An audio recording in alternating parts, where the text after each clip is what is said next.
620,000 soldiers died during Civil War. Two-thirds died of diseases, not wounds. Why did so many soldiers die during Civil War? One of the main reasons so many soldiers died was because of poor medical knowledge. Back then, formal medical training wasn't available and there were few doctors. For this reason, the Union and Confederate armies decided to take anyone who considered themselves a doctor. These doctors usually carried a manual that told them what to do. This is a picture of surgeons operating in a federal hospital tent during the Civil War. How would you feel if someone performed surgery on you just after reading how to? That was the case during the Civil War. Most doctors had a manual of military surgery written by Dr. Gress. Back then, doctors didn't understand how germs were carried or spread. They would not wash hands or clean tables before operating on each patient. In fact, they violated nearly every rule of sterile technique used today. How did medical knowledge improve after the Civil War? To begin with, soldiers from small rural areas suffered from childhood diseases such as measles and mumps because they lacked immunity. Outbreaks of these camp and campaign diseases were caused by overcrowded and unsanitary conditions in the field. To fix this, the U.S. government created the U.S. Sanitary Commission in June 1861.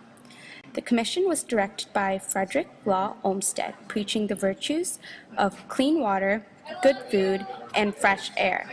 The commission pressured the Army Medical Department to improve sanitation, build large, well-ventilated hospitals, and encourage women to join the newly created nursing corps. Next, second to diseases as a cause of death were battlefield injuries. The overwhelming number of wounded created problems in removing them from the battlefield. In August 1860, Union General George B. McClellan authorized the creation of trained ambulance corps for the armies. They would come on the battlefield and retrieve wounded soldiers. Third, the largest medical achievement of the Civil War was in the areas of field hospital organization and personnel. In the beginning of the Civil War, staffs were organized on an as-needed basis. The number of staff was usually too small, and healthy soldiers had to be left behind to care for the sick and wounded. Anyone, regardless of medical skill, could volunteer as a nurse. Hospital facilities were established in existing unsanitary buildings or were constructed wherever it was convenient. By the end of the Civil War, this all changed. Military hospital and staff became more permanent. In 1862, the idea of professional nursing was born. Finally, hospital facilities were improved by the use of large, well-ventilated hospital tents and more permanent, cleaner pavilion hospitals. Many medical advancements resulted from the Civil War experience. Doctors who treated hundreds of thousands of cases of dysentery, diarrhea, typhoid, malaria, and gunshot wounds compiled copious notes that would aid researchers after the war. These case studies were later published between 1870 and 1880 under the title Medical and Surgical History of the War of the Rebellion.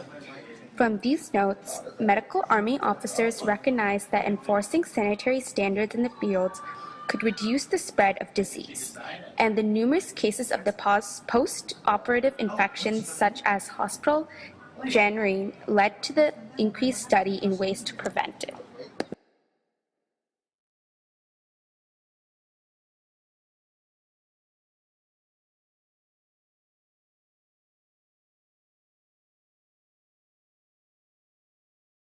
Created using Powtoon.